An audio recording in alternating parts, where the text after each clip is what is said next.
3 years ago today, U.S. Marines invaded the Republic of Panama in an operation called Just Cause. Dictator Manuel Noriega was captured and later convicted in the U.S. of taking payoffs from drug lords. Right now, about 60 Air Force Reservists from Niagara Falls are learning firsthand that Panama is still a country in need of help. Members of the 914th Tactical Airlift Group fly their C-130 transport planes wherever the needs are greatest. And they allowed me and photographer Paul Woodson to be with them on the first week of their mission to Panama, so we might tell you why they will be away for Christmas and what they are doing in Central America. Our pilots, Don Langowitz and Bill Barrett, had recently returned from Somalia before heading out on this mission to Panama that would take them 2,300 miles from home during Christmas. We'll be back the day after Christmas, and we'll celebrate the day after as well.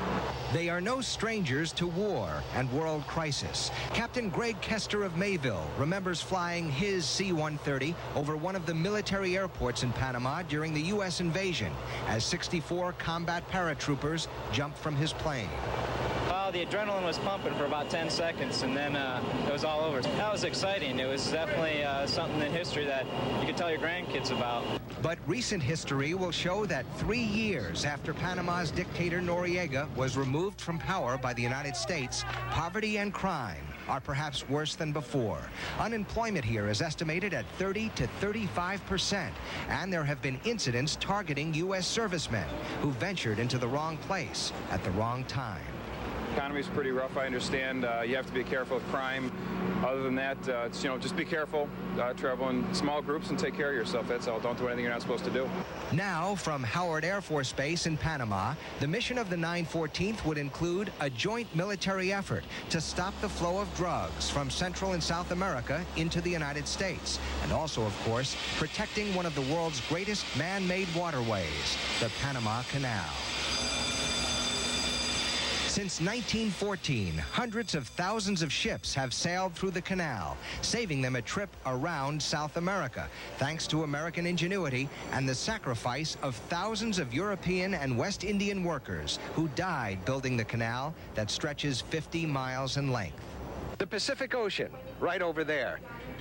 On the other side of this huge ship passing through the Panama Canal, the Atlantic Ocean. It is a link vital to U.S. interests, and that's why units like the 914th Tactical Airlift Group are required to come down here and put in their time.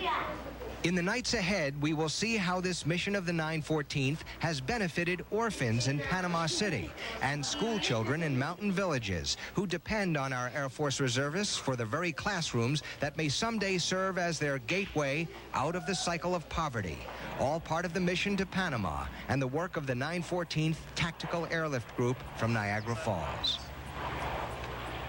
And we would like to thank Colonel Gerald Black and Public Affairs Officer Neil Nulf for making our trip to Panama possible. More tomorrow night at 11. Spending Christmas in Panama, miles and miles away from loved ones at home, may not be the most desirable mission for Air Force Reservists from Niagara Falls. But News Force Rich Newberg, who was with the 914th Tactical Airlift Group for the first week of that mission, joins us now to tell us that it does have its own rewards. Rich? Certainly does, Bob. Thanks to the 914th and their big C-130 transport planes, some children at an orphanage will be safer and happier in the years to come. They hauled a brand new minibus over to Panama City, a donation by the Episcopal Diocese of Western New York. It was the dream of one of the diocese volunteers, Shirley Watts, who had worked at that orphanage. And photographer Paul Woodson and I got a chance to meet the girls who will benefit from the gift. To know someone cares means a lot to the orphans of Panama. Look at their faces as this gingerbread house is brought to the 25 girls of the Bella Vista Children's Home in Panama City, compliments of a local hotel. But the key to the greatest Christmas present of all for the girls, a brand new Ford minibus, was about to change hands from Chaplain Fred Barber of the 914th Tactical Airlift Group to the Episcopal Bishop of Panama, who would deliver the gift to the girls. It certainly will mean that Christmas will be happier for them. They'll be able to go to school and to other parts of the city without worrying about whether the bus will stop. Their old bus was on its last legs and was not reliable anymore for travel. And there are parts of Panama City where the risks are high for those who might find themselves stranded without a vehicle. Some of the girls of Bella Vista come from these parts of town, where hope for a quality life would be non-existent if it weren't for the children's home. Most of the girls here come from homes where their parents simply cannot afford to keep them any longer. Here they find love and encouragement and all the basics they need in life. She has a place of shelter where people care for her, where she can sleep at nights without fear and know that she can have a meal and go to school and get a proper education. And now the girls know, too, that people in a faraway city called Buffalo also care about them, enough to raise $24,000 for the van. That's what the people in Western New York, the people in my church, work so hard for, to see those smiles and to see that we've reached out and helped. And that's what Buffalo's all about, I think, helping. The home's director, Rosalba Matthews, remembered that this all started as a dream of Buffalo volunteer Shirley Watts. This is so wonderful. Thank you very much to Mrs. Shirley and all the people of Buffalo that help us in this. Thank you again.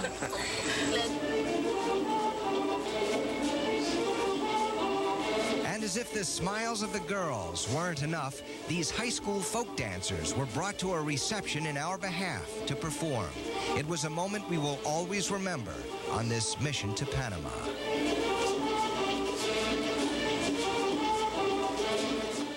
Well, tomorrow night at 11, we'll visit a mountain village in Panama and show you how civil engineers from Western New York are helping school children from poor families get a better start in life. Bob? You know, Rich, when most Americans think in terms of Panama, they think in terms of the liberation of Panama from Noriega, and the arrest of Noriega.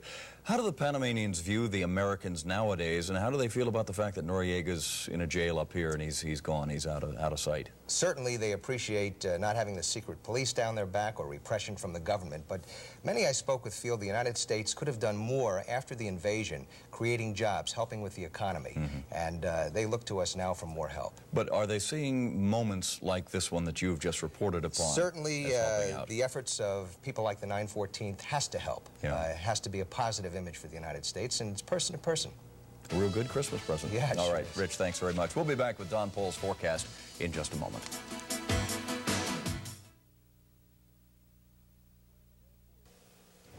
When Air Force Reservists from Niagara Falls set out from Panama, or for Panama rather, more than a week ago, some were returning to a country that they knew pretty well, and some people that they have helped before.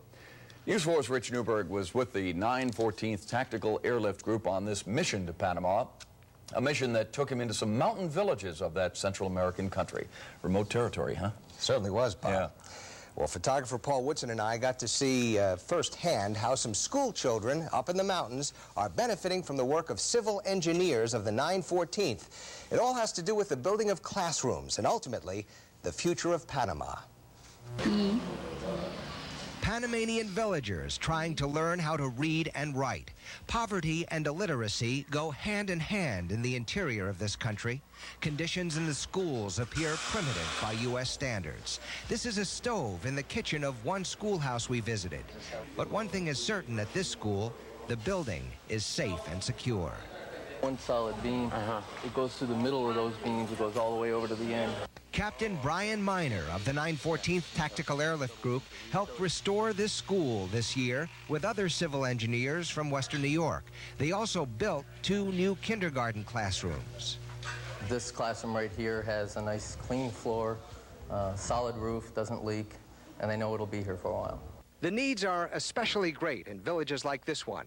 There are twice as many kindergarten students this year as last year. Their parents have migrated to the villages in search of work, leaving Panama City behind. Right across the street from the school, a family of 9 lives in this wooden shanty. They can barely make ends meet. Entonces, mire, se ve mi... My husband, he works in the bush, cutting grass. He worked very hard to maintain a big family. This daughter attends the school the 914th restored. She and her teachers appreciate what the Air Force Reservists from Western New York have done. De no venir ellos a tiempo, quedaríamos... They're very grateful for your presence here, and if you hadn't come on time, the school wouldn't be this possibility today, and the students and the community is very grateful for that. But for every step forward, one realizes there are miles to go before living standards in Panama can be raised for the poor. But Captain Miner knows that at least some children will now have a greater chance for a better life. We sensed that they were very appreciative, and the goodwill that we brought here and the extra things that we did and brought to our work, they let us know their gratitude very much, and seemed like it was very beneficial to the overall United States posture here in Central America. There are certain risks involved in working in those mountain villages. Captain Miner told me that a candidate running for mayor was found shot to death while he was there, and roadblocks went up immediately, and the captain's men were stopped by the police. All this happening after Noriega was removed from power. Rich, what kind of a sense did you get now that Noriega is gone? Are the people more open, more free to discuss what's going on? Do they feel comfortable talking about their government? Not as much fear as there used to be, Bob, but people are still very cautious. We're not used to this, talking to people one-on-one. And they're very cautious about talking about the government, talking about social conditions. And you're somewhat taken aback. You want them to open up. They've had so many years of repression. They have, and they're not sure, really, where Noriega's sympathizers may be. And the police force on the street, they're still very careful. You get a sense of hope? Sometimes. Sometimes. I have to be honest with you. The ghetto area is just terrible, filled with poverty. This takes a while. All right. Rich Newberg, thanks very much for that report. And we will be back with Don Pohl's forecast in just a moment.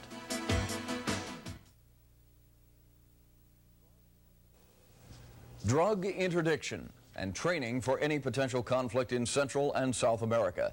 Two major challenges facing Air Force Reservists from Niagara Falls, New York, who are going to be spending their Christmas in Panama. News 4's Rich Newberg was with the 914th Tactical Airlift Group during their first week in Central America on their mission, and he joins us now with another inside look at this mission to Panama. Rich? Well, Bob, some of what our men and women of the 914th are doing over in Panama is top secret, and we were sometimes limited in what we could show or report, but they are right in the middle of a stepped-up effort to stop the flow of drugs from that region into the United States.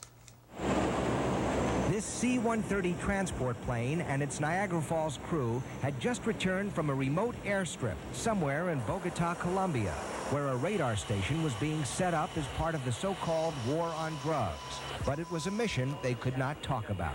I don't know how much of that I can go into. We were hauling supplies that would cover it generally. Maneuvers involving all branches of the military go on day and night at Howard Air Force Base in Panama. You see everything in the air, from sophisticated AWACS radar planes to assault helicopters to F-16 fighter jets that provide security for reconnaissance planes.